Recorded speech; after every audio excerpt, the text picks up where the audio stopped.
Hey everyone, it's been a while, but I want to thank you so much for watching this video. We'll be talking about Brock Lesnar in just a moment, but I wanted to talk real quick too about the My 123 Cents podcast. It is available on iTunes as well as jitterymonkey.com. You can also head over to my123cents.com and check out the links. There are several episodes up, 17 of them so far.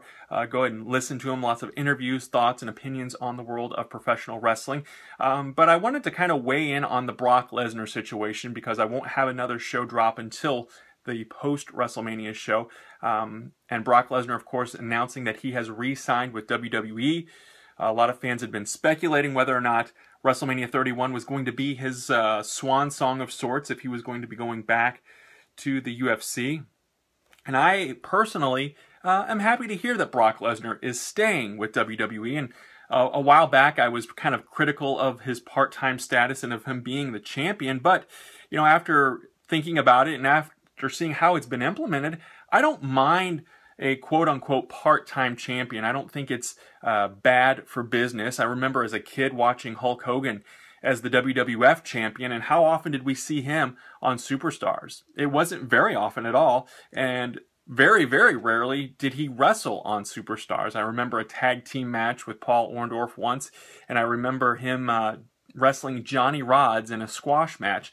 Those really come to mind from the Hogan era. So, you know, having a champion not on your weekly show is not a bad thing. It helps, number one, keep Brock Lesnar that attraction, that appeal. People want to pay to see him, so to speak. I know that the pay-per-view concept is kind of dying out with the network, but it makes for some interesting television, and it makes for some compelling storylines, but it also gives the WWE the opportunity, and I hope after WrestleMania that they capitalize on this, of building up their secondary champions. The United States champion, of course, and of course the Intercontinental Championships. And it seems like with this feud that's been going on for the Intercontinental Championship, it's getting a little shine, it's getting a little attention, and I think that's a great thing, especially if they're going to go in the direction of keeping Lesnar as the WWE World Heavyweight Champion and off of TV on a weekly basis.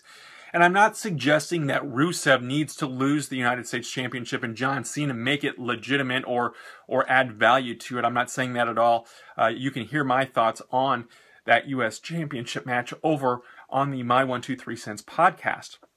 Focusing on Brock, though, I think that it's a great thing that he's staying. It puts some more mystery in the air as far as the match against Roman Reigns. I had at one point picked Reigns to win, but now I'm leaning back towards Brock, and I wouldn't mind seeing Brock going into WrestleMania 32 as the champion and finding a worthy contender and building someone up, because Lesnar, quite honestly, is a monster. Destroyed John Cena. He destroyed The Big Show. He beat The Undertaker's undefeated streak at WrestleMania.